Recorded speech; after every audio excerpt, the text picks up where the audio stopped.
Berikut ini rangkuman peristiwa yang berlangsung dalam Perang Rusia-Ukraina hari ke-885 pada Sabtu, 27 Juli 2024. Pasukan rudal Ukraina menyerang lapangan udara militer Rusia di Crimea yang digunakan Moskow untuk melancarkan serangan jarak jauh, Jumat, 26 Juli 2024. Lapangan udara Saki Rusia di Crimea Barat menjadi sasaran, kata staf umum militer Ukraina. Seraya menambahkan bahwa mereka sedang menghitung kerusakan yang ditimbulkan. Presiden Ukraina, Volodymyr Zelensky secara implisit mengakui serangan itu dalam pidato videonya pada malam harinya. Tentara kita yang menyerang pangkalan dan logistik Rusia di wilayah yang diduduki, katanya. Perang Rusia-Ukraina hari ke-885. Pangkalan udara Saki adalah salah satu lapangan udara operasional yang digunakan Rusia untuk mengendalikan wilayah udara, khususnya Laut Hitam, dan untuk melancarkan serangan udara di wilayah Ukraina. Tidak ada komentar langsung dari Kementerian Pertahanan Rusia atau pejabat lokal yang ditunjuk Moskow. Pertahanan udara Rusia mencegat 12 pesawat nirawak Ukraina dalam waktu 1 jam pada Jumat malam di atas wilayah perbatasan Rusia Selatan Bryansk, kata gubernur wilayah tersebut, Alexander Bogomas, di Telegram. Tidak ada korban jiwa atau kerusakan serius yang dilaporkan. Vyacheslav Gladkov, gubernur wilayah Belgorod, juga di perbatasan Ukraina lebih jauh ke tenggara. Ada 3 serangan pesawat nirawak dan sejumlah insiden penembakan telah memecahkan jendela dan menyebabkan beberapa kerusakan lain pada bangunan. Rusia telah menjatuhkan hukuman hingga 22 tahun kepada serangkaian orang yang dihukum karena pengkhianatan dan tuduhan terorisme yang terkait dengan serangan Moskow di Ukraina.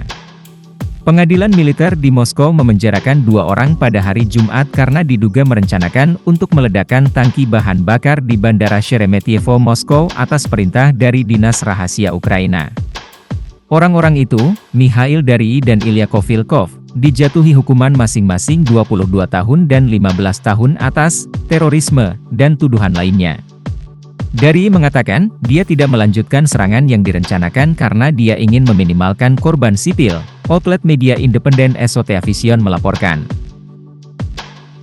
Jaksa mengatakan, perwira intelijen Ukraina menawarkan kepada orang-orang itu $2.000 untuk melakukan serangan menggunakan pesawat tak berawak, kantor berita milik pemerintah RIA Novosti melaporkan. 2 orang lainnya dihukum dalam kasus terpisah karena mencoba bergabung dengan Freedom of Russia Legion, sebuah unit pejuang pro-Kiev yang mencakup warga negara Rusia dan telah melakukan serangan bersenjata ke wilayah Rusia di seluruh perbatasan selama perang. Sebuah pengadilan militer di kota selatan Rostov-on-Don menjatuhkan hukuman 11 tahun kepada Ivan Kovtunovsky, 23 tahun karena berencana melakukan pengkhianatan dan bergabung dengan organisasi teroris. Di Moskow, pengadilan militer menjatuhkan hukuman 10 tahun kepada seorang pria lain, Vyacheslav Lutor, 34 tahun karena mencoba bergabung dengan unit yang sama, kantor berita Interfax melaporkan, mengutip Dinas Keamanan FSB Rusia. Dikatakan bahwa Lutor ditahan setelah membeli tiket pesawat ke Turki dalam upaya untuk melakukan perjalanan ke Ukraina dan telah mengambil foto fasilitas industri di St. Petersburg yang dapat menjadi target untuk serangan pesawat tak berawak Ukraina di masa mendatang. Pengadilan Ukraina telah menahan seorang pria berusia 18 tahun dalam tahanan atas pembunuhan seorang mantan anggota parlemen nasionalis, media pemerintah melaporkan. Irina Farion, seorang juru kampanye garis keras yang memecah belah terhadap penggunaan bahasa Rusia, ditembak di dekat flatnya di kota Lviv, Ukraina Barat pada 19 Juli. Seorang pria Jerman yang dijatuhi hukuman mati di Belarus muncul di televisi pemerintah di negara itu, menangis dan memohon pemerintah Jerman untuk campur tangan dalam kasusnya. Tuan Scholz, tolong, saya masih hidup, belum terlambat, kata Rico Krieger, yang terlihat di borgol di dalam sel, memohon kepada Kanselir Jerman, Olaf Scholz. Pihak berwenang di Belarus mengklaim, Krieger, 30 tahun, melakukan perjalanan ke negara itu musim gugur lalu atas perintah intelijen Ukraina, dengan tujuan melakukan serangan teroris di jalur kereta api.